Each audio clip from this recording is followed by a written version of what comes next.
daremos início a mais uma sessão do projeto EducaSUS. Hoje, o tema abordado será a gestão de produtos químicos perigosos, armazenamento, manuseio e descarte desses produtos químicos que podem causar perigos à saúde e ao meio ambiente quando feitos de maneira inadequada. Então, a doutora Érica Vieira de Almeida, doutora em Química, Laboratório Clínico Química Especial, da Sociedade Beneficente Israelita, Albert Einstein, veio conversar e abordar esse assunto conosco. Então, doutora Érica, muito obrigada pela participação conosco aqui no Projeto EducaSUS. A palavra é sua. Bom dia a todos. Primeiramente, eu gostaria de agradecer esse convite e poder estar aqui participando, contribuindo um pouco com os meus conhecimentos, com a minha experiência nesse tema tão atual sobre gestão de produtos químicos perigosos. Como guardar os produtos químicos, como armazenar, como manipular. É um problema crítico que temos hoje nas indústrias, nas áreas hospitalares e de grande importância. Eu sou química de formação, estou atuando nessa área há mais ou menos uns 6, 7 anos. Tenho a minha experiência no Hospital Albert Einstein na questão de implementação das novas legislações com relação ao uso de produtos químicos. Mais uma vez, obrigada pelo convite. De modos gerais, nós vamos falar um pouco de algumas definições, o que são os produtos químicos perigosos, o que são propriedades intrínsecas desses produtos, relatar, descrever alguns acidentes com produtos químicos perigosos e suas consequências, tanto para a saúde humana quanto para o meio ambiente. Depois discutirei um pouquinho sobre o Sistema Globalmente Harmonizado, que é o SGH. Hoje, a legislação vigente nessa parte de produtos químicos, dando enfoque principalmente no sistema de rotulagem e a comparação entre a FISPIC e a FDRS, que são duas fichas que fornecem informações sobre segurança dos produtos químicos ou comercializados, né, que você adquire de um fornecedor externo, ou os produtos químicos que você produz ali dentro do seu laboratório durante os seus processos de estudos. E finalizando, um programa de gestão de produtos químicos perigosos. Como fazer o programa de gestão? Eu preciso ter um time, eu preciso dividir tarefas, é toda uma equipe que precisa trabalhar em harmonia para que essa gestão seja favorável e tenha bons resultados. Então, o que são os produtos químicos? Os produtos químicos, de um modo geral, eles estão presentes em nossas vidas, estão presentes no cotidiano. Então, eu tenho produtos químicos utilizados na alimentação, na indústria têxtil, né, em roupas, objetos domésticos, os remédios, produtos de limpeza, ambiente de trabalho. Então, o que seria esse produto químico? O produto químico, por definição, ele é uma substância ou pura ou uma mistura de substâncias fabricada sinteticamente ou um produto natural.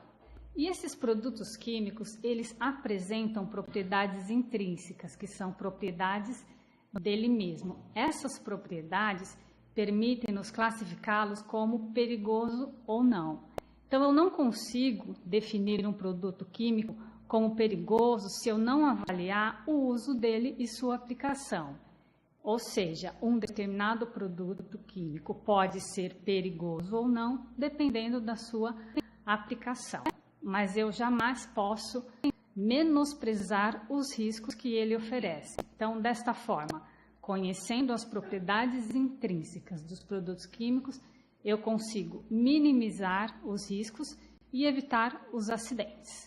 Por outro lado, após o uso do produto químico, eu tenho o resíduo químico, que nada mais é do que o produto químico que já teve a sua destinação final, o seu uso final, e agora eu preciso descartá-lo. Como descartá-lo, né? Essa é a grande pergunta, a grande questão.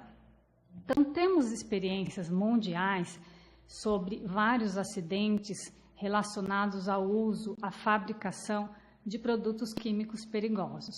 Um acidente que teve bastante repercussão é o caso de um vazamento de dioxina que ocorreu em uma cidade italiana em 1976. Houve um vazamento nessa indústria que fabrica alguns produtos químicos e um lançamento da dioxina do tipo TCDD na atmosfera. Só para nos situarmos, essa dioxina, a TCDD, é a toxina mais potente, é o tipo de dioxina mais potente e mais tóxico. Só para comparar, ela é cerca de 1000 vezes mais tóxica do que o cianeto de potássio, né? O cianeto de potássio altamente tóxico e conhecido pelo seu grupo ciano, que é o carbono ligado ao nitrogênio. Só para nos situarmos mais com relação à atualidade, o cianeto foi o grupo responsável pelo asfixiamento e pela morte de centenas de jovens durante um incêndio da Boate Kiss. É o mesmo elemento que foi liberado na atmosfera através da queima da espuma que estava ali em volta do teto, das paredes da Boate Kiss. O que gerou esse acidente com a liberação da dioxina? Aproximadamente 3.000 animais morreram de imediato por causa dessa liberação na atmosfera e outros 700.000 animais precisaram ser sacrificados. Por quê? Para evitar a entrada desse produto químico perigoso na cadeia alimentar. Com relação a vítimas humanas, não foi relatado de imediato, porém, alguns meses após o acidente, muitos casos de cloroacne foram observados, devido à alta exposição de muitos jovens e muitas crianças a esse elemento cloro na atmosfera. Então, foi um acidente de grande repercussão.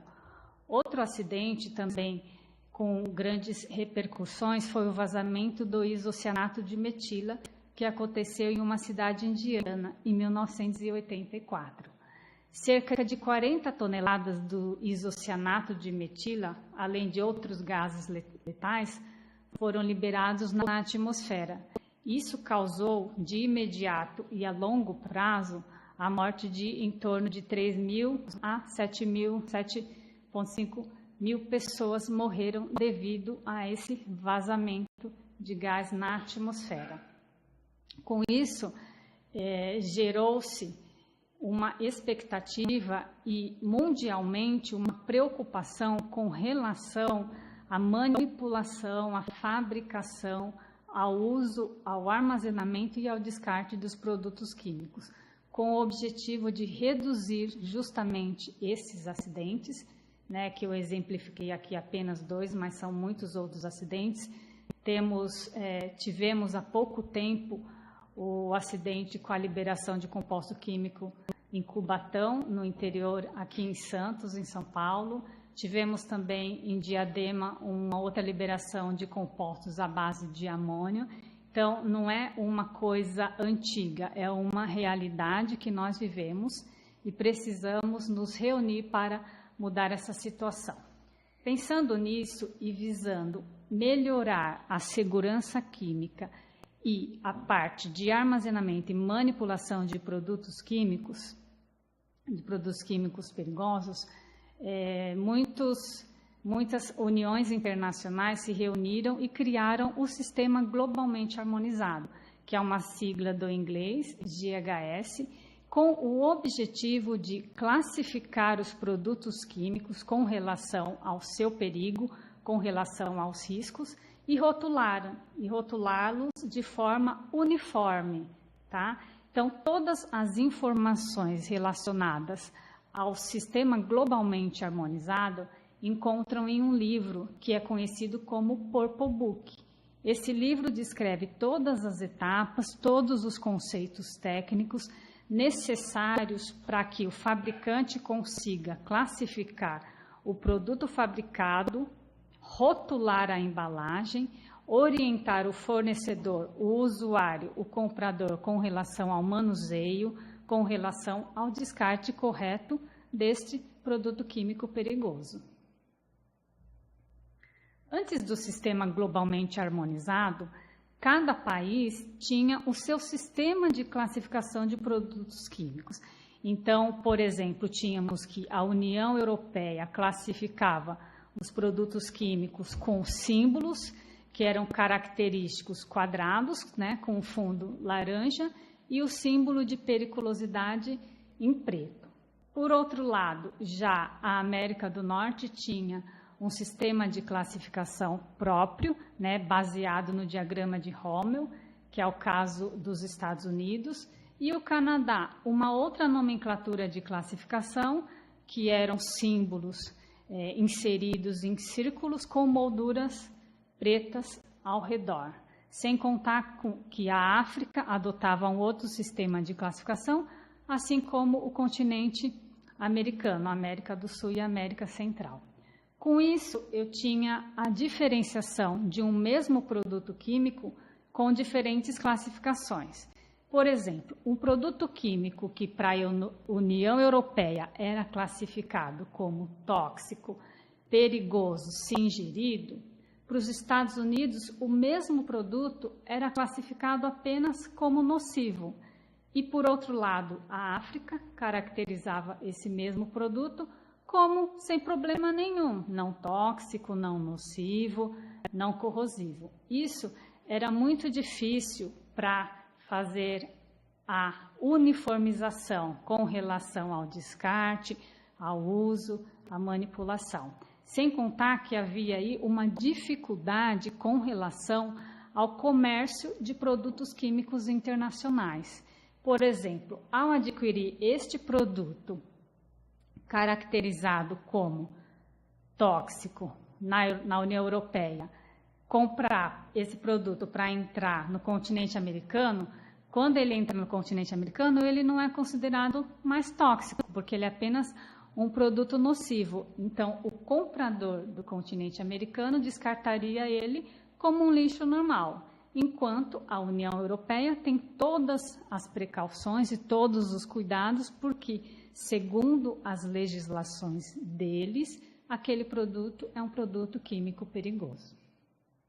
Depois do sistema globalmente harmonizado do nosso SGH, nós temos este panorama mundial. Então, se um produto para o continente africano é classificado como um produto tóxico, ele é tóxico em todos os continentes. Ele é tóxico para todo o mundo. Com isso, eu ganho padronização, eu ganho segurança química e eu ganho facilidade no comércio internacional desses produtos.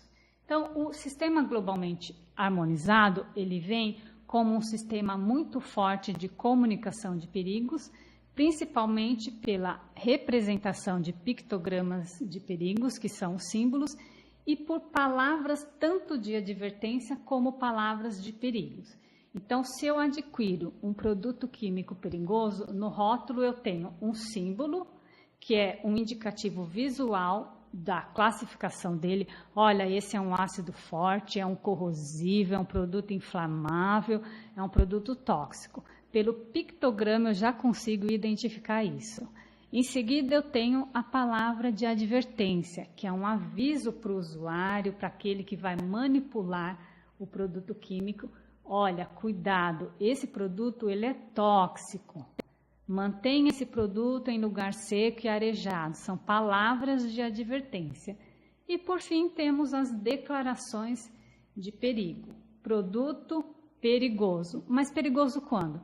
Perigoso em contato com a água, perigoso quando armazenado em altas temperaturas. São indicações de perigo, advertência de perigo e os símbolos que vão permitir que o usuário, que o fabricante, que todas as pessoas que tiverem contato com aquele produto químico seja alertada com relação à segurança química. Então, o sistema globalmente harmonizado, ele define esse tipo de pictograma, né, que são símbolos em preto, colocados em triângulos, né, em losangos, com o fundo branco e a moldura em vermelho. Aí já me fizeram a pergunta, eu já comprei um produto de um fornecedor nacional que segue o sistema globalmente harmonizado. Porém, o pictograma que vem no rótulo do frasco, ele tinha essa moldura em preto. A pergunta é, ele segue realmente o sistema globalmente harmonizado? Sim, o fornecedor, o fabricante, ele está seguindo o sistema globalmente harmonizado. O que acontece é que a legislação diz que se o comércio daquele produto químico ele é apenas nacional, eu posso sim fazer essa moldura, em vez de usar o vermelho, usar a cor preta, por uma questão de custo, apenas isso. Para o comércio nacional é permitido. Outra preocupação do sistema globalmente harmonizado é a criação da ficha de informação de segurança dos produtos químicos, que é a FISPIC. Então, a FISPIC no Brasil ela é baseada na norma ABNT 14.725. Na FISPIC eu tenho todas as informações do produto necessárias para manipulação correta, armazenamento e descarte correto do produto. Além disso, na FISPIC eu preciso ter ainda informações sobre como proceder em caso de derramamento, informações toxicológicas, né, com relação a seres humanos e informações toxicológicas com relação ao meio ambiente, né, informações ecológicas. Por outro lado, eu também tenho, com o sistema globalmente harmonizado, e aí no Brasil quem rege é a norma 16.725, a ficha com dados de segurança de resíduos químicos, que é a FDRS. Essa ficha, muito semelhante à ficha de produtos químicos, a FISPIC, ela agora se preocupa com o descarte correto desse resíduo químico. Então, quem produz, quem gera o resíduo é responsável pelo seu descarte correto. Então, nada melhor do que o usuário, o produtor, o gerador do resíduo químico, descrever a ficha de informação, né, de segurança desses resíduos, a forma correta de descarte, o que tem ali dentro daquele resíduo. E aí, todas as pessoas que tiverem em contato com aquele resíduo precisam ter essa ficha de dados de segurança e saber as informações pertinentes contidas ali dentro. Então, a principal diferença entre a ficha de informação de segurança de produto químico e a FISPIC e a ficha de descarte são muito poucas, né? Eu tenho praticamente os mesmos tópicos, né? Esses tópicos eles não devem mudar, esses títulos eles são fixos. Então, preciso primeiramente identificar o produto, o nome da empresa, quem fabricou, identificação do perigo, é um ácido, é uma base, é corrosivo, é tóxico, é inflamável, qual que é o perigo? Medidas de primeiros socorros, né? Em ambas as fichas. Como proceder em caso de inalação, como proceder se tiver respingo nos olhos, medidas de combate a incêndio, manuseio e armazenamento também para os dois, as propriedades físicas, né? É um pó, é líquido, é cristalino, é volátil, qual que é o pH, todas as informações necessárias com relação à segurança daquele produto químico. E por fim, o que diferencia, na verdade, são 3 tópicos que, enquanto na FISPIC eles estão separados, na ficha de descarte de químicos eles foram unidos em um único tópico, né? Então, a FISPIC basicamente é uma obrigação de quem fabrica o produto, né, do fornecedor, e a ficha de resíduo é uma obrigação do gerador do resíduo, né, do usuário que vai descartar esse resíduo químico. Com relação ao armazenamento de produtos químicos perigosos, o ponto principal é a avaliação da incompatibilidade química. Aí é um pouquinho mais de conhecimento na área de química, eu preciso avaliar se eu tenho ali no meu espaço amostral de produtos químicos utilizados ácidos, bases, oxidantes, produtos inflamáveis, produtos tóxicos, preciso avaliar qual é a compatibilidade entre eles. Será que um ácido pode ficar junto de uma base? Será que eu posso armazenar todos no mesmo armário, no mesmo espaço ou não? Então, eu preciso avaliar se os produtos são compatíveis ou não. Aqui eu trouxe um exemplo de incompatibilidade química do hipoclorito de sódio, né? O hipoclorito é a nossa cândida, né? A água sanitária. Então, ele tem incompatibilidade com alguns ácidos, com algumas aminas e com sais de amônio. Então, eu não posso colocar o hipoclorito de sódio ao lado do ácido clorídrico, né? Por quê? Porque o hipoclorito de sódio já tem o cloro, que pode reagir com esse ácido e liberar compostos tóxicos, normalmente o gás cloro, né? Para quem não se lembra, o gás cloro ele é muito tóxico e os níveis dele aceitáveis são muito baixos, né? Outro problema do hipoclorito armazenado com produtos incompatíveis, por exemplo, é o sal de amônia, também liberando o que? O tricloro de nitrogênio, que é um produto explosivo. Então, para nos basearmos e fazermos essa segregação correta dos produtos químicos, existem algumas tabelas disponíveis. Dentre elas, nós temos essa tabela de incompatibilidade do sistema globalmente harmonizado, né? Então, aqui eu tenho o que é verde é autorizado, o que é vermelho é proibido e o amarelo eu posso, mas eu preciso avaliar caso a caso. Então, os produtos oxidantes, né, esse primeiro símbolo aí, eles só podem ser armazenados exclusivamente com produtos oxidantes. Os produtos corrosivos podem ser armazenados com corrosivos e com nocivos, mas vejam que eles estão em amarelo. Eu preciso avaliar quais são os corrosivos. Então, se eu tenho um ácido corrosivo e uma base corrosiva, eu não posso armazená-los juntos. Eu preciso avaliar quem é o ácido e quem é a base. E aí vai sucessivamente. Então, é uma tabelinha bem prática para colocar em armários de produtos químicos perigosos, para se basear ali na hora do armazenamento. Falando do programa de gestão de produtos químicos perigosos, a questão é, eu preciso montar um time e delegar funções, né? Eu preciso de, primeiramente, levantar todos os materiais disponíveis no laboratório, quais são, em que quantidades eu tenho, fazer um inventário, né? Para isso eu preciso delegar pessoas, né? Delegar tarefas. Quem vai fazer isso? Quantas pessoas serão necessárias para fazer isso? Depois eu tenho a revisão, a aprovação, o setor de compras, quem vai fazer a importação, quem receberá os produtos, quem é responsável pela armazenagem, até por fim, quem será a minha equipe, o meu time responsável por treinamentos e comunicação, né? Comunicação para os demais usuários, né? Para as demais pessoas ali da minha empresa. Também preciso de um grupo que vai trabalhar com a parte legal, né? Os produtos controlados, com quem eu faço, para quem é responsável em dar o feedback para a Polícia Federal, para o Exército que controla alguns produtos, né? Dentro de tudo isso. E eu também preciso daquela pessoa que vai sempre estar atualizando as fichas de segurança química, né? As fichas são atualizadas pelo fornecedor, mas nós não somos avisados por isso. Então, eu preciso rotineiramente, né, de tempos em tempos, entrar no site ou falar com o fornecedor e verificar se houve alguma mudança, alguma alteração na composição daquele produto químico.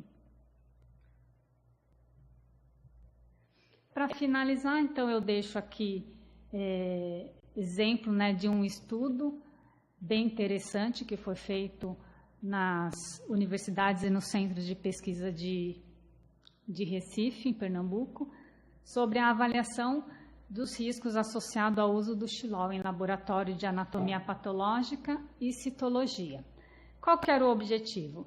Era verificar questões do uso do xilol relacionadas à saúde ocupacional e a percepção, né, dos riscos durante a manipulação e o descarte dos produtos desses rejeitos, no caso do xilol, né? Então, aqui eu tenho a estrutura clínica dos isômeros de xilol e o estudo mostrou o quê?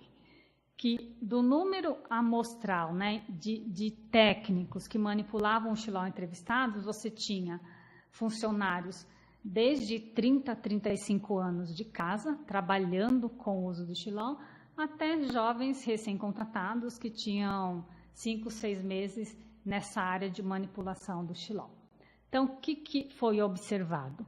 Com relação ao uso de equipamentos de proteção coletiva, apenas 33% dos usuários declararam que usavam a capela, né, a capela de exaustão, durante a manipulação do xilol.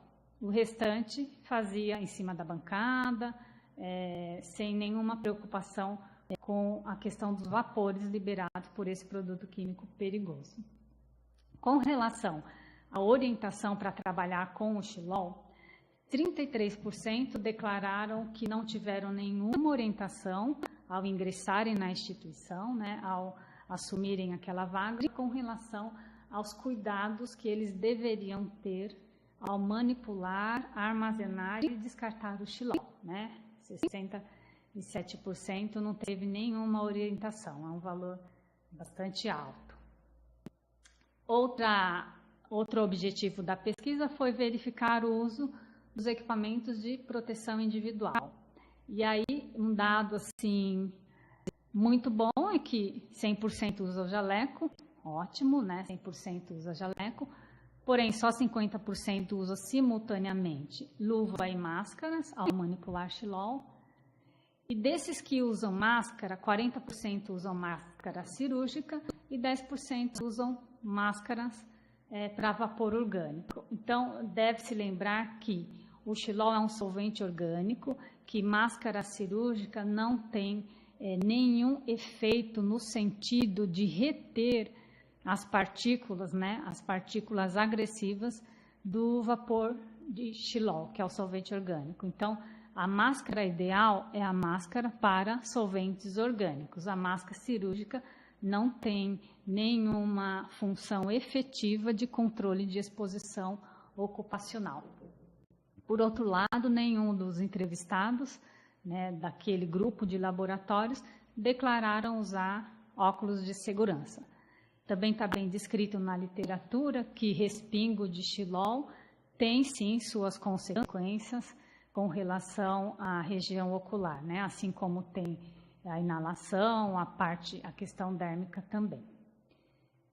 Com relação a controle de exposição ocupacional, foi perguntado se os funcionários que manipulam o xilol realizavam exames ocupacionais periodicamente, né? Sabe-se que o xilol tem como principal produto metabólito de degradação o ácido metilhipúrico. E este ácido metilhipúrico precisa ser monitorado periodicamente através de exames ocupacionais, né? Grande parte respondeu que não faz esse tipo de exame, né? Então, 93% respondeu não fazer nenhum tipo de exame para verificar a presença de xilol no organismo. Com relação à manipulação e aos riscos que o xilol oferece e as normas para essa manipulação ser realizada de forma adequada, 60% responderam que sim, né, que tem esse conhecimento, embora nem todos colocam em prática. E com relação a problemas de saúde ocupacional, em torno de 77% declararam sentir dor de cabeça, náuseas, vômitos, que sabemos, né, pelos dados da literatura, que são consequências da exposição prolongada do xilol. Fica aqui um exemplo da preocupação do descarte do xilol que nós implementamos no Albert Einstein, que é a reutilização do produto químico xilol. O laboratório de anatomia patológica, que é o grande gerador de volumes de xilol, adquiriu um equipamento onde eu tenho a destilação do xilol, a separação dos produtos, né, ali misturados com ele e o reuso do xilol final, que é em torno de 95% de pureza, né? Segue, então, fica primeiro esse exemplo, né, de reaproveitamento de produto químico quando necessário, e fica aí a mensagem para pensarmos se estamos corretamente manipulando, armazenando os produtos químicos perigosos. Mais uma vez, obrigada e fico aberta para perguntas e questionamentos. Doutora Érica, muito obrigada pela brilhante explanação. Antes de passar, fazer a pergunta da Santa Casa de Rondonópolis, lá no Mato Grosso, não tem nenhuma fiscalização referente à utilização, quer dizer, nem deveria ter, né? Mas não existe nada que seja assim tão obrigatório a fiscalização desses EPIs para esses funcionários que usam esses produtos. E referente aos exames ocupacionais, tem uma regulamentação onde que precisa, para eles fazer com mais frequência esse tipo esses exames, porque a maioria, então, relata que não faz, né?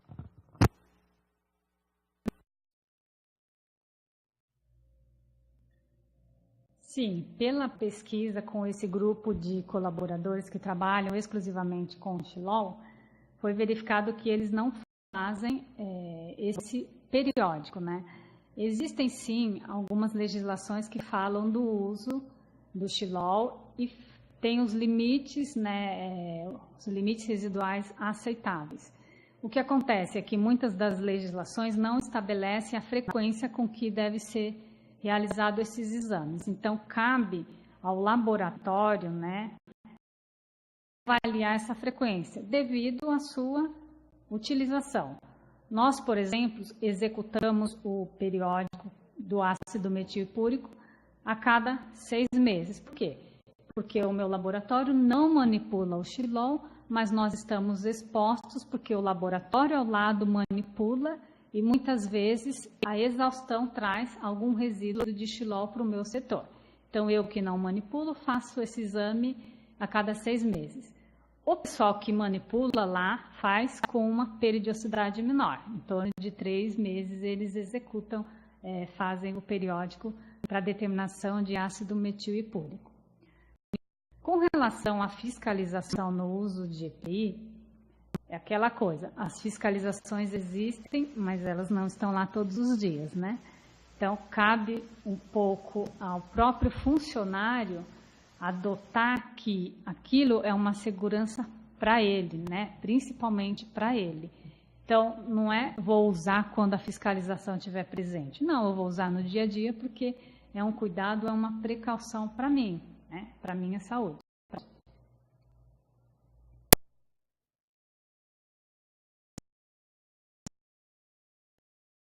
Ok, obrigada. A Santa Casa de Rondonópolis, lá no Mato Grosso, faz a seguinte pergunta. A gestão de riscos de produtos hospitalares seguem as mesmas regras dos produtos perigosos? Há alguma particularidade? Sim, quando se fala em produto químico perigoso, nós pensamos sempre na indústria química, né, que é a grande referência. As aplicações para a indústria química, para a parte de produtos químicos perigosos, vêm sendo utilizadas na área clínica, na área hospitalar, né? Eu posso exemplificar para vocês que quando eu assumi o meu cargo de química no Hospital Albert Einstein, lá eles não tinham muita da parte de produtos químicos. Tanto que a primeira vez que eu abri o armário, eu levei um susto porque tinha hipoclorito do lado do ácido clorídrico, do lado de um hidróxido de sódio, tudo ali dentro. E o grande ponto para melhorar isso foi uma fiscalização da Polícia Federal, né? A Polícia Federal esteve lá, viu essas irregularidades e falou, ó, precisa melhorar, senão nós vamos, né, fechar o setor devido ao armazenamento de produtos químicos incompatíveis.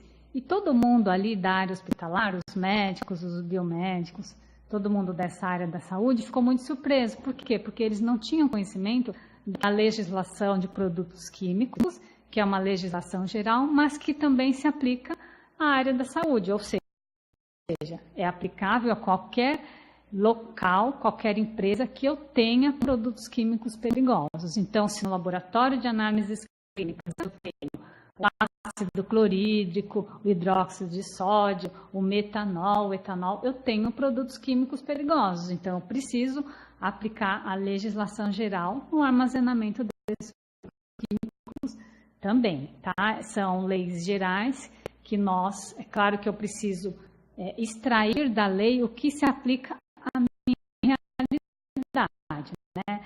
Quando eu falo, por exemplo, de acidente com produto químico perigoso, numa indústria que produz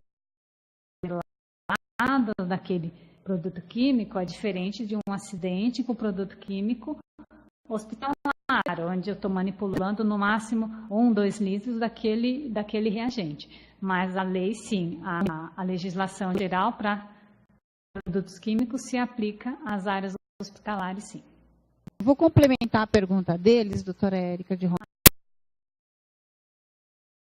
de riscos de tais hospitalares.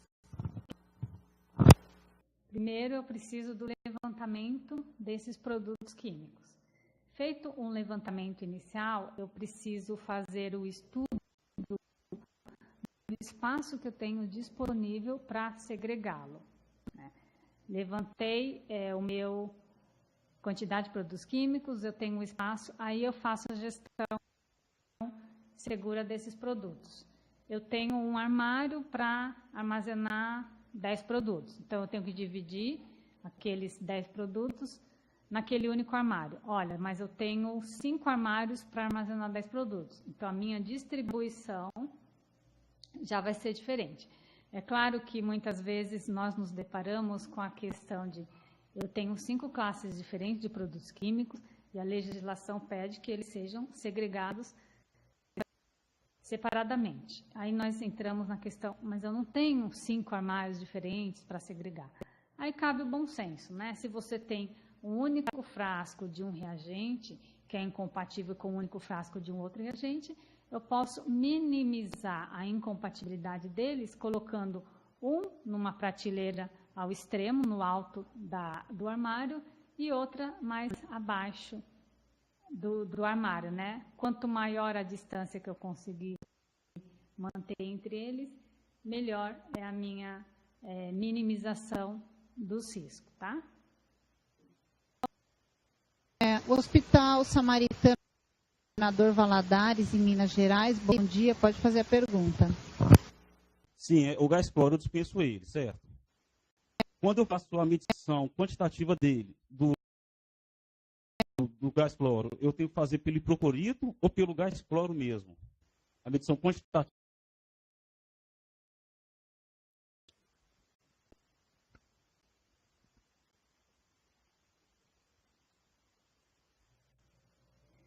Bom dia. A sua questão é com relação ao gás cloro. Isso, a parte quantitativa. Olha, na literatura nós temos vários métodos para fazer essa parte quantitativa de gás cloro. Sim. Que diferencia um método do outro, tá?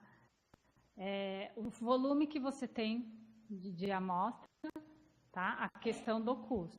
Então, cabe a você avaliar na sua realidade, no seu laboratório, qual que é a quantidade desse gás, qual que é o volume desse gás, para você decidir qual que é a técnica analítica melhor para você fazer essa quantificação, tá? Aí não cabe uma regra geral, utilize essa técnica ou utilize essa. Você tem que avaliar internamente as suas condições reais. Só um pouquinho, doutora, tem bastante... Não. Ubá. Eu vou colocar o Ubá. Hospital São Vicente de Paulo, de Ubá, em Minas Gerais. O FDCR é uma obrigação do comprador do produto? Ele deve fazer esse documento?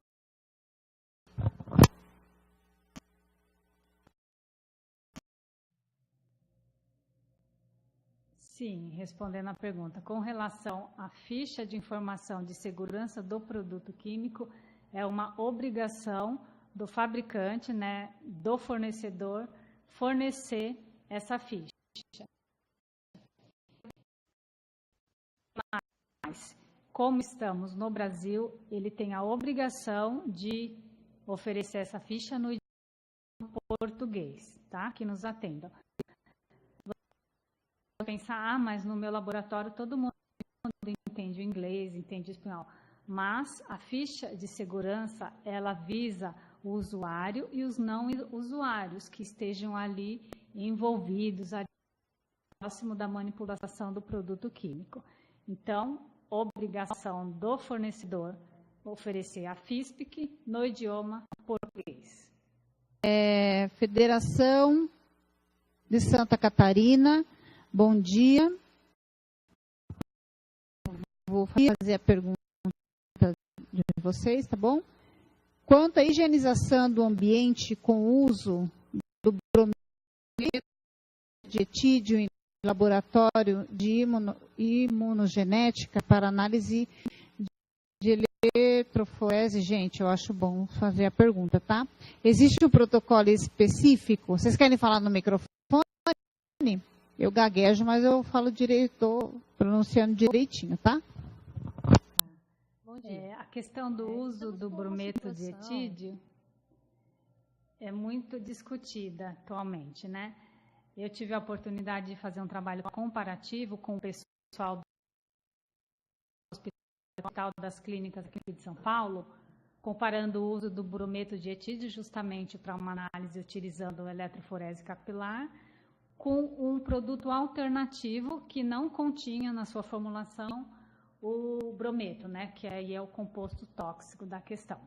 E nós comparamos os dois métodos e chegamos à conclusão que os resultados eram muito próximos entre si, que tanto faria utilizar um produto com relação ao outro.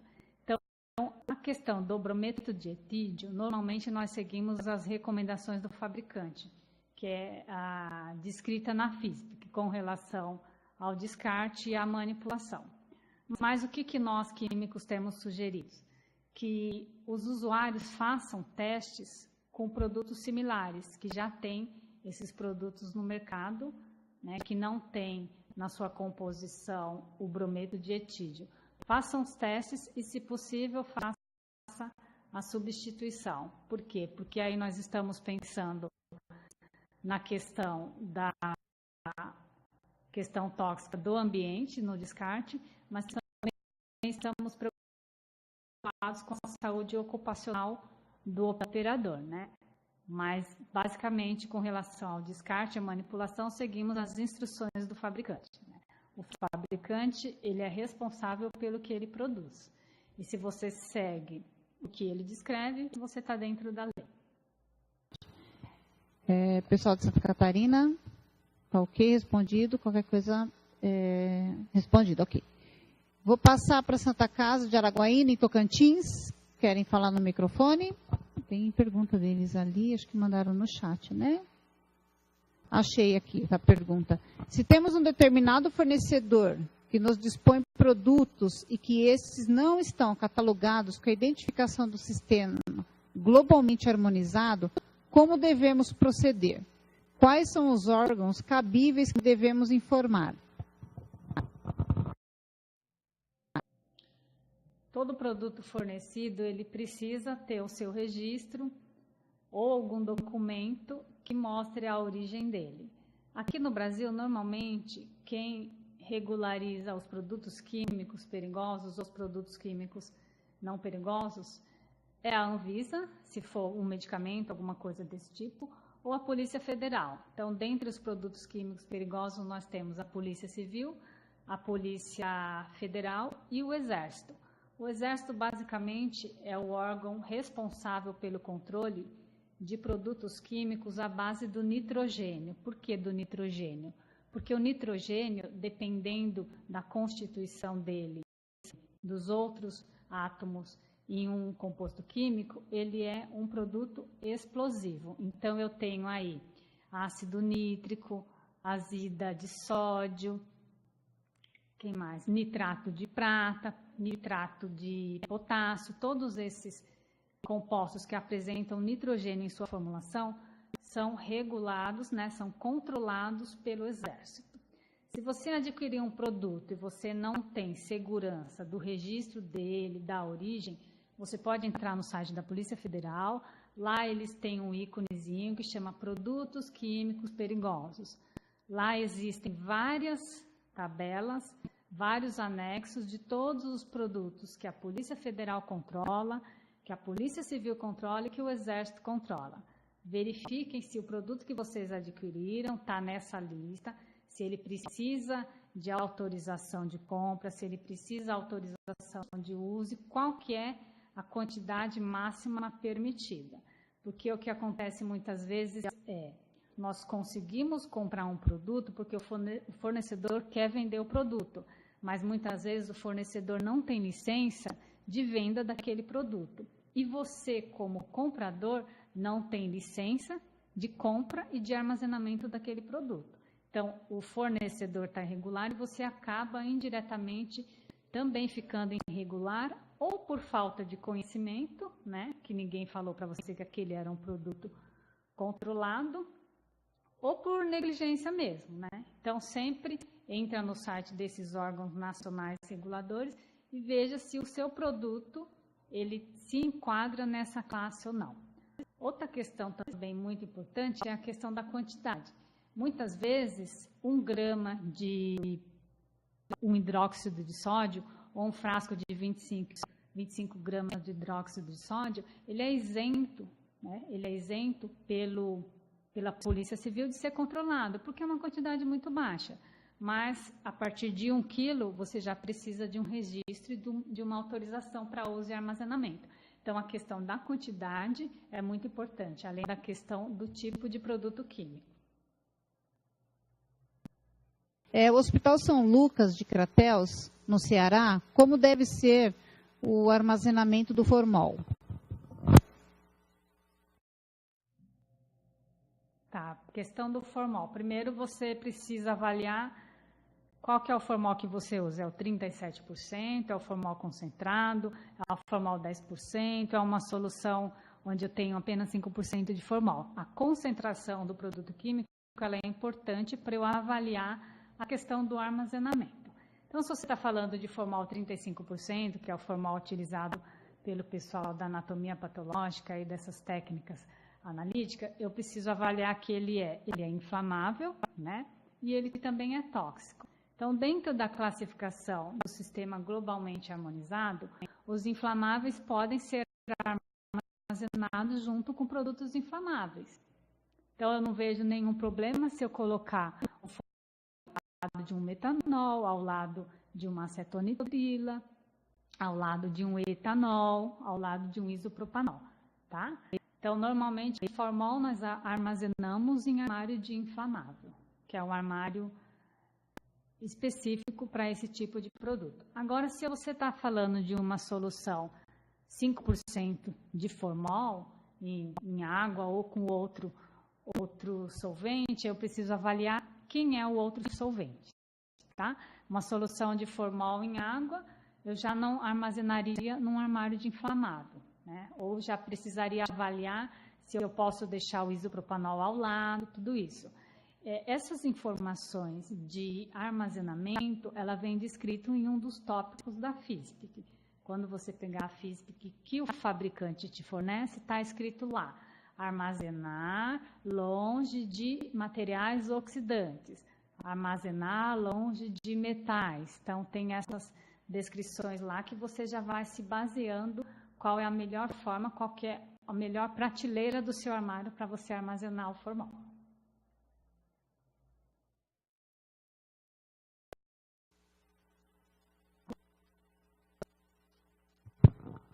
Pessoal do Ceará.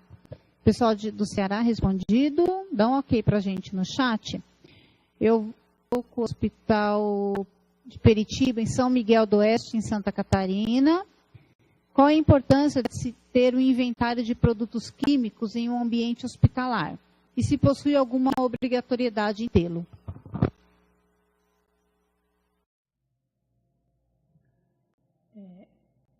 a importância é você conseguir rastrear o seu produto, desde a entrada até a saída, que é o descarte final. Tá? Outra questão é a monitoração dos riscos químicos.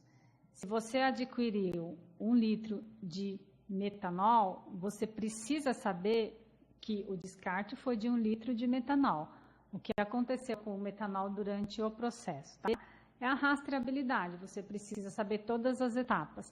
O metanol entrou 1 litro, passou pelo recebimento 1 litro, foi armazenado nos armários de produtos químicos também 1 litro, foi utilizado pelo laboratório 1 litro e foi descartado 1 litro. É claro que se eu tenho uma perda de material no processo, o meu produto final de descarte não vai ser 1 litro, mas eu estou considerando que entrou 1 frasco no meu laboratório, saiu 1 frasco.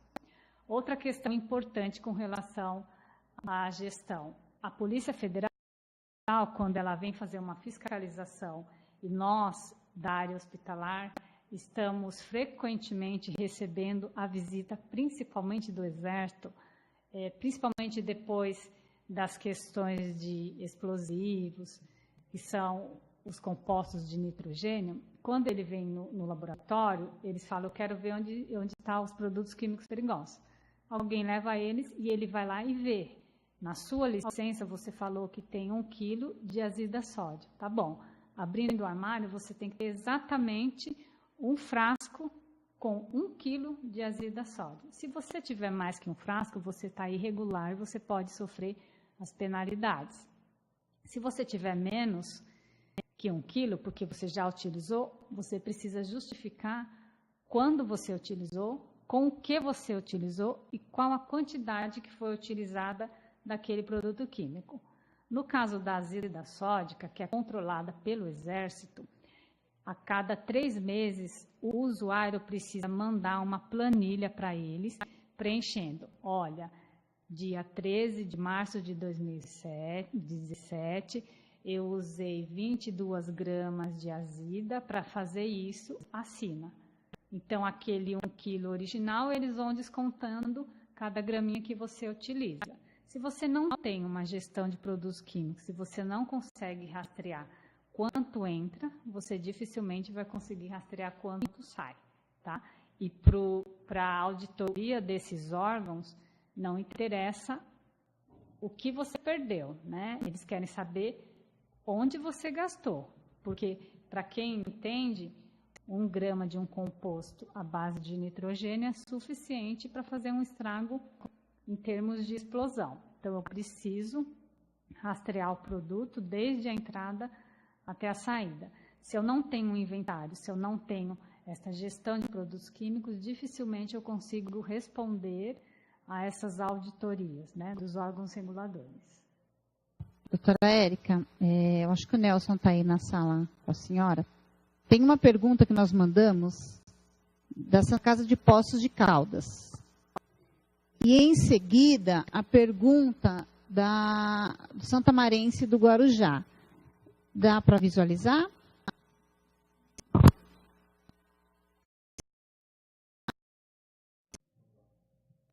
Sim, está sendo visualizada a pergunta aqui.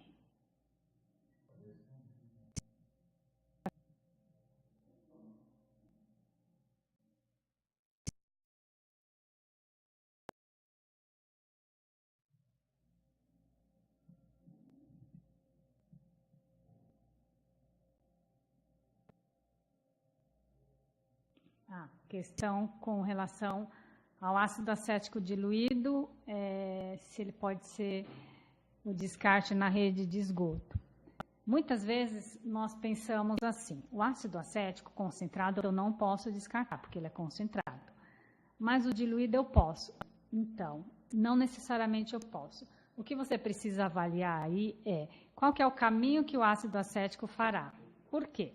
Porque muitas vezes o caminho que o seu resíduo faz até chegar no descarte final pode ser perigoso. Por exemplo, o ácido acético em tubulações à base de metal pode reagir com esse metal e liberar gases corrosivos e tóxicos. Tá? Então, qual que é a melhor forma de fazer? No nosso exemplo, o ácido acético ele é desprezado em bombonas, né? Essas bombonas são recolhidas por uma empresa terceirizada que faz o tratamento final dele. Então, essa empresa ela é responsável pelo descarte final, porque o hospital contrata esse tipo de empresa. Outra questão importante, o ácido acético diluído, mas o que é diluído? O ácido acético 20% é um ácido acético diluído, o 10% é diluído, o 5% é diluído, né? Mas eu sei que 20% é diferente de 5%. São questões que eu também tenho que avaliar. Agora, se o fornecedor, ele descreve na FISP que o ácido acético que ele está te fornecendo, se ele descreve como diluído e descreve que você pode descartar no esgoto comum, ele responde pelo que ele descreve na FISP. Então, você pode seguir o que está descrito na FISP. A questão do glutaraldeído. Normalmente, nós evitamos desprezar qualquer produto químico na rede de esgoto, exceto alguns sais, por exemplo, cloreto de sódio, que é o sal de cozinha, a uma concentração muito baixa, né? E alguns outros compostos. A questão do glutaraldeído, também, você precisa avaliar o que o fabricante diz. Por quê? Por exemplo, eu vou te dar um exemplo bem nítido. O hipoclorito de sódio, que é a nossa água sanitária, muitos fabricantes descrevem e classificam o hipoclorito como um produto corrosivo e tóxico, apenas. Outros fabricantes colocam na FISP que ele é um produto oxidante, devido à presença do oxigênio na sua estrutura. Quando o fabricante fala que ele é oxidante e coloca o símbolo de oxidante no rótulo, você obrigatoriamente precisa segregá-lo exclusivamente com materiais oxidantes. Quando o fabricante fala que ele é corrosivo, tóxico, você já tem uma possibilidade maior de armazenamento, com outros produtos corrosivos, com os produtos nocivos e até com alguns produtos tóxicos. Então, o que nós fazemos? O fabricante classifica como oxidante, ele descreve lá, armazene somente com produtos oxidantes. Você, novamente, respeita a decisão do fabricante, tá? Por quê? O fabricante, ele responde por tudo que ele escreve na FISP. Aí você fala, mas eu discordo que o hipoclorito seja apenas corrosivo, ele também é um oxidante. Se o fabricante fala que ele é corrosivo, você segue, né, a prescrição do fabricante. Em caso de acidente, algum problema envolvendo aquele produto químico, a FISP que está lá. A FISP que tem toda a informação da empresa, do fabricante. Ele responde porque você seguiu as diretrizes dele. É claro que para quem é da área, muitas vezes tem controvérsias com relação à FISP, né? Você sabe que aquele produto ele é exclusivamente oxidante, ele não é corrosivo, ele não é tóxico. A periculosidade maior e que prevalece é a oxidante. Mas o fabricante classifica de outra forma. Se você tem um conhecimento, se você é da área, você pode questionar, sugerir, né, tentar melhorar essa situação. Mas, para usuários geral, o que nós indicamos é seguir o que está descrito na FISP.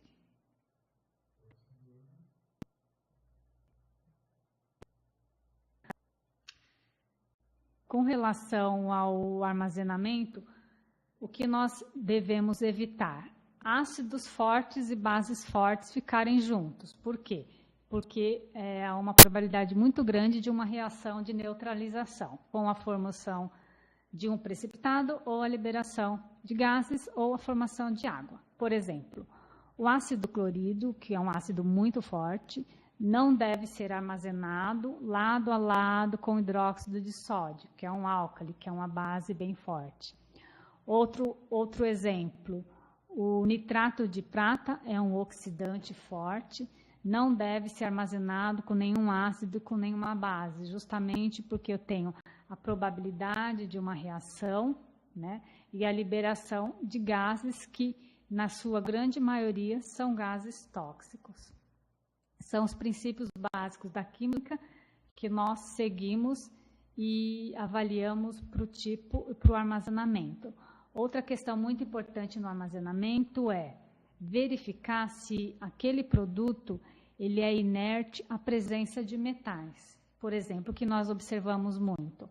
Alguns compostos que são inertes, que reagem com metais, são armazenados em armários de metais, né? Então, o que acontece? Se eu tenho um vazamento, ou se eu tenho um pingo, um respingo ali, alguma coisa, eu já tenho uma reação em cadeia, não do reagente ao lado, mas do material do próprio armário.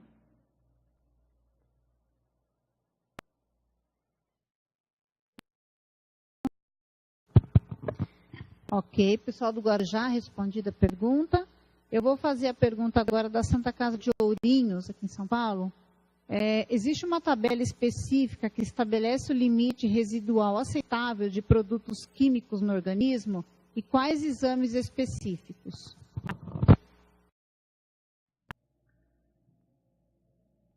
Sim, alguns produtos químicos, eles foram estudados e nós temos disponíveis na literatura o nível mínimo, né?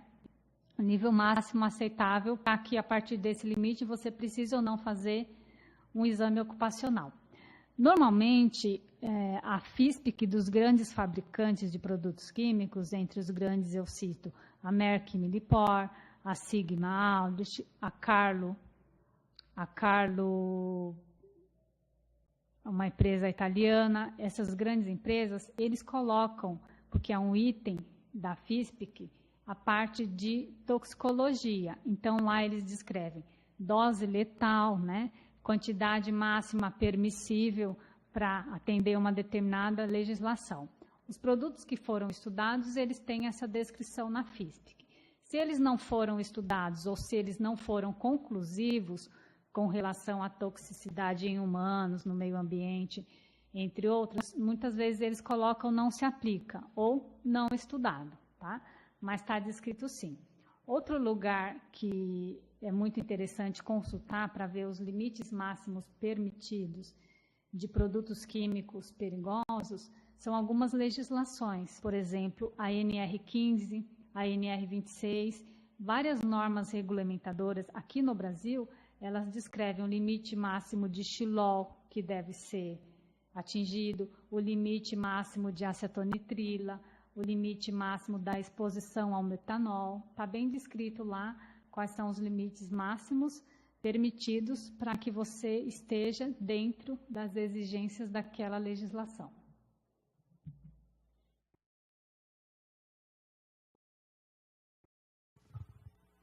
Pessoal de Ourinhos, ok? Tá, obrigada. Tem outra pergunta, doutora Érica, da Santa Casa de Poços de Caldas, em Minas Gerais. Qual o EPI necessário para manuseio dos gases anestésicos? A manipulação desses produtos gera insalubridade? A questão da insalubridade é alguma coisa que muitas pessoas se preocupam, até pela questão financeira. Também existe uma legislação, não saberia dizer o número dela de cabeça, que determina a partir de qual limite aquele produto químico entra como insalubridade ou periculosidade, né? E a faixa de insalubridade, se é baixa, média ou alta. Alguns produtos têm isso descrito na legislação.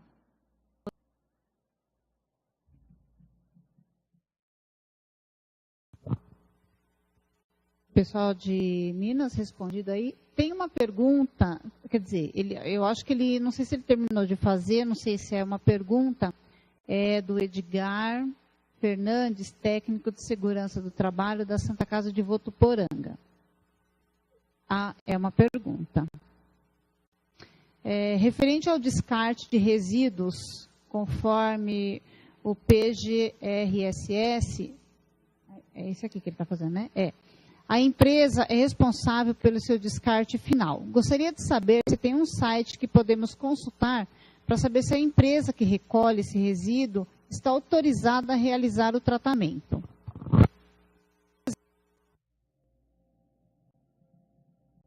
Tá, essa questão de verificar se o seu fornecedor, se a empresa que te atende, se ela está ou não, eu não saberia te dizer um site especificamente, né?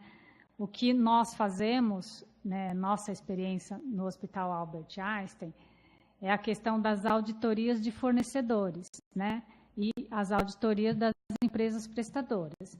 Então, antes de contratar aquele serviço daquela empresa, nós temos o hábito de visitar a empresa, de rastrear informações sobre ela na internet, né? Se ela está ok, verificar, fazer uma visita de como eles fazem todo o processo de descarte do reagente químico, se eles seguem, quais são as leis que eles seguem, se estão seguindo o que está descrito nas principais legislações do país. Agora, um site específico onde eu poderia pôr, por exemplo, o CNPJ daquela empresa e ver se ela está ok, eu não saberia te indicar nenhum site neste sentido. Mas agora, com o sistema globalmente harmonizado, você é responsável em passar para essa empresa a ficha de descarte de resíduo químico.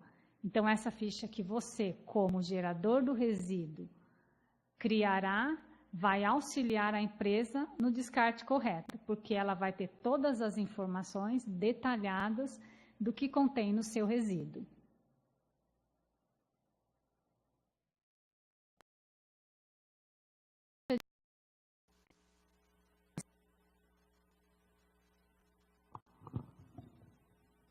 Pessoal de Votuporanga, ok?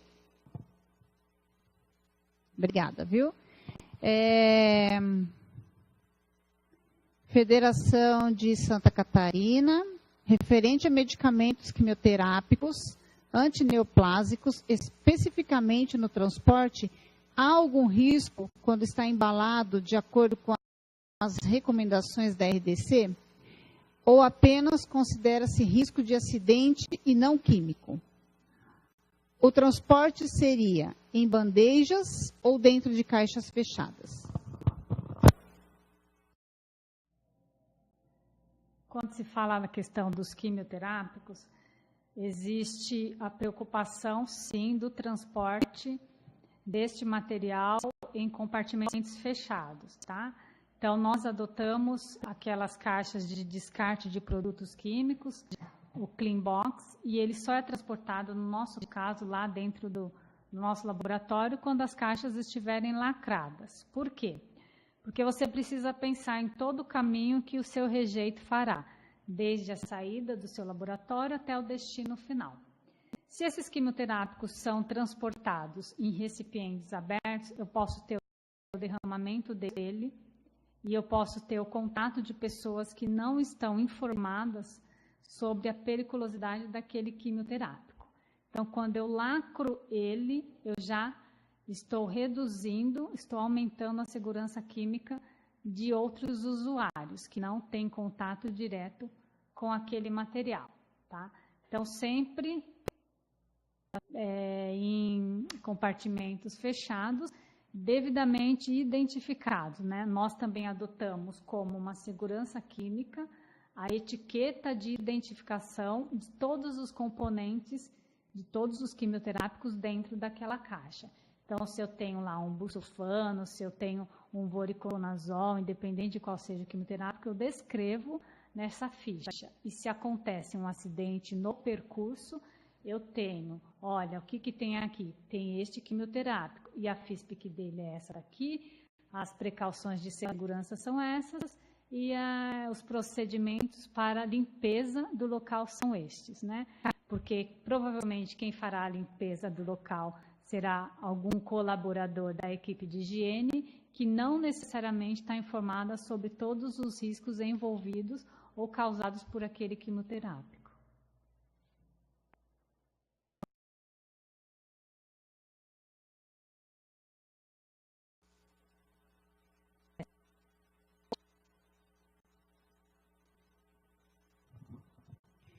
Ok, obrigado, pessoal de Santa Catarina. Mais alguma instituição? Alguém tem mais alguma pergunta?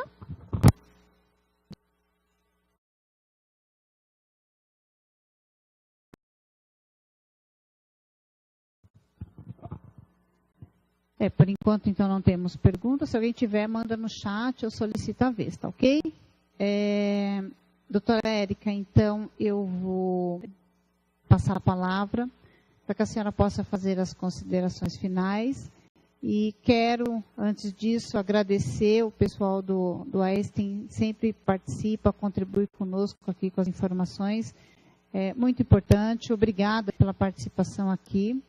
E eu quero lembrar que amanhã, a doutora Lucélia Ricardi, que é enfermeira, coordenadora do setor de coleta, também do Hospital Israelita Albert Einstein, vai falar sobre o laboratório clínico para atuação da enfermagem e todos os procedimentos laboratoriais. Tá? A Sociedade Portuguesa de Beneficência de São Paulo quer fazer uma pergunta.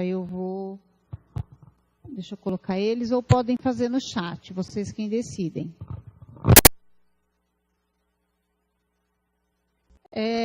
Quando existe um conflito entre os municípios, governo, Estado e União, qual o órgão que eu devo atender?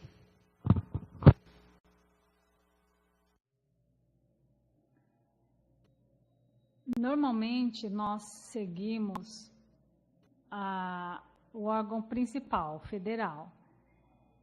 Quando há conflitos entre município e Estado, o que nessa parte de produto químico eu não tenho observado muito, pelo menos no rol de produtos que nós trabalhamos, nós sempre seguimos o maior, que é o federal. Tá? Às vezes os conflitos são de uma natureza menor que o federal sobrepõe. Tá? Então, sempre o órgão federal. E muitas vezes o que o município estabelece está descrito no órgão federal, né, mas de forma mais amplificada. Na Santa Casa de Itabuna, gostaria de saber o descarte adequado dos quimioterápicos.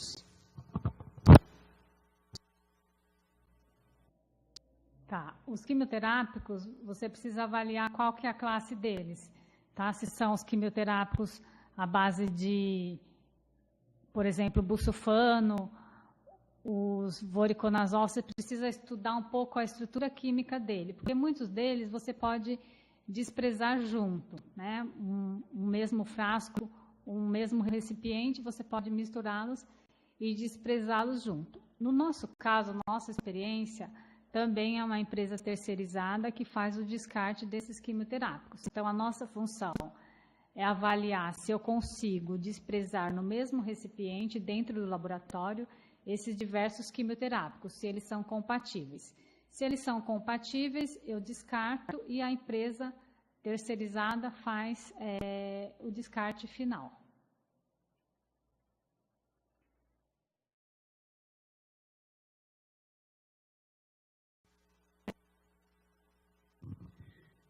Complementando lá a pergunta da Beneficência Portuguesa, mas há casos em que eu posso deixar de atender o federal e atender o mais restritivo? E se, por exemplo, a legislação municipal for a mais restritiva?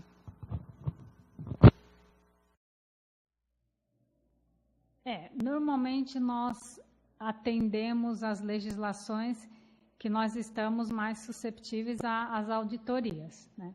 Se a municipal estabelece alguma coisa mais restritiva, cabe a você seguir ou, em caso de dificuldade, se reunir e tentar discutir por que não é cabível o cumprimento dessa legislação. Tá? Eu não tenho muita experiência com isso, porque nós normalmente seguimos as legislações federais e, em caso de conflitos entre o município e a federal, a gente sempre tenta justificar por que está seguindo uma e não está seguindo a outra. Normalmente, em casos de auditoria, isso é aceitável. Por exemplo, nós temos muito auditoria da Polícia Federal, seguida da auditoria do Exército. E em uma dessas auditorias no Hospital Albert Einstein, foi sugerido pelo pessoal do Exército que nós armazenássemos, respeitando a incompatibilidade química entre os produtos, os produtos de controle exclusivo do Exército em armários separados. Ou seja, se eu tenho um produto que é controlado pelo Exército e é oxidante, e eu tenho um outro produto que não é controlado pelo Exército e que também é oxidante, eu teria que separar em armários, armazenar em armários separados. E aí eu questionei, né? Eu falei, mas se eles são compatíveis quimicamente, o que justifica eu armazená-los em locais separados? E aí o auditor do Exército respondeu e falou, nós queremos ter a facilidade de chegar no local e avaliarmos somente os produtos que são controlados pelo Exército. Aí eu respondi para ele, existe alguma norma, alguma legislação descrita, né, que peça para que eu faça isso?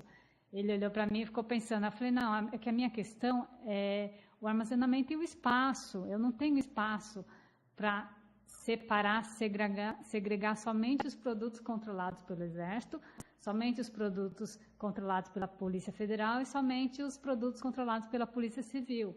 Eu não tenho esse espaço, né, essa quantidade de armários. Então, o que eu faço é a separação respeitando a incompatibilidade total, mas, infelizmente, você vai abrir um armário de produto inflamável e você vai ter os produtos controlados pelo Exército, os produtos controlados pela Polícia Civil e ali. E eles questionaram que quer ainda que nós façamos a separação. Então, o que ficou acordado naquela auditoria é que seria uma sugestão, né, uma sugestão de melhoria que nós, né, vamos ter em mente e, quando possível, tivermos um espaço, tivermos armários, se possível, nós faremos esse tipo de separação como eles solicitaram. Mas como não tem nada escrito, não tem nenhuma legislação que nos obrigue a fazer, ficou somente como uma sugestão de melhoria, que eles também acataram a nossa posição de não termos espaço suficiente para isso.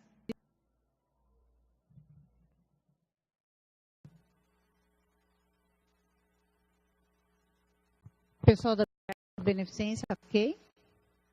Santa Casa de Itabuna, na Bahia, os resíduos gerados em cada estabelecimento, os mesmos deverão ser elaboradas fichas com dados de segurança de resíduos químicos? Sim. Se você é o gerador do resíduo, você precisa produzir, confeccionar a sua ficha de resíduos químicos. Essa ficha deve seguir todos aqueles tópicos, descrição do produto, composição dos ingredientes, a empresa responsável e mais. Você precisa manter essa FISPIC com você, que é o gerador do resíduo químico, e dar uma FISPIC para aquele que vai retirar o resíduo para um descarte final. Então, se existe uma empresa terceirizada que vem até o seu local de trabalho, retira e leva para um outro estabelecimento, essa pessoa, ao retirar o resíduo, leva uma cópia da ficha de produto de resíduos perigosos com ela. Então, vale lembrar que, assim, a FISPIC, tanto a FISPIC quanto a ficha de descarte de produto químico, ela é feita uma única vez, desde que você não faça nenhuma alteração nos seus resíduos. Por exemplo, se você descarta num determinado recipiente sempre um sal misturado com aquele ácido e o seu descarte sempre é esse, todos os dias, você já fez a ficha de descarte daquela bombona, daquele recipiente, que só vai ser alterada a partir do momento que você adicionar um resíduo diferente daqueles contidos ali inicialmente, né? Então, o que nós fazemos é elabora essa ficha de resíduo e a partir do momento que não há alteração na composição do resíduo, ela permanece inalterada. Houve uma adição de um composto diferente, houve a retirada de algum resíduo que você não usa mais na sua rotina, aí você precisa fazer a atualização da sua ficha de descarte de resíduo.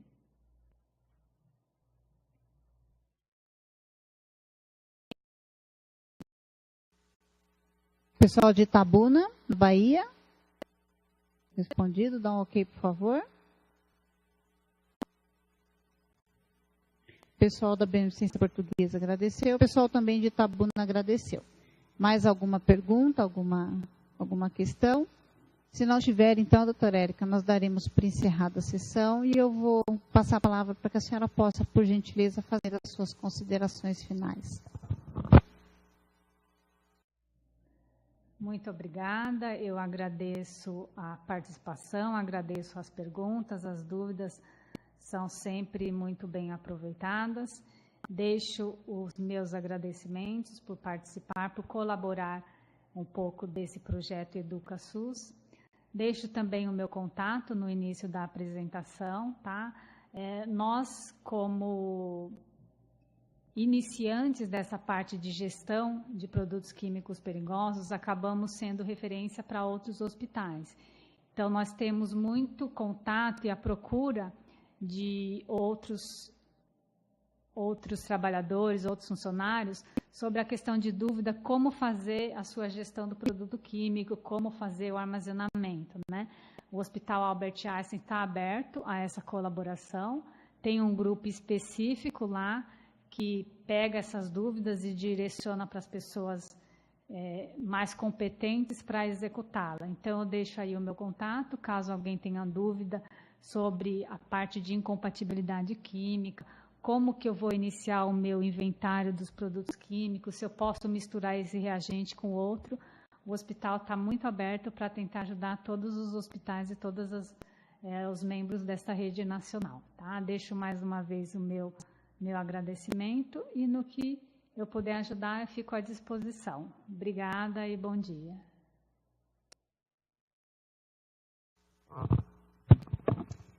Doutora Érica, nós aqui agradecemos, foi um prazer imenso recebê-la. Amanhã nós teremos a doutora Lucélia, né, como eu disse.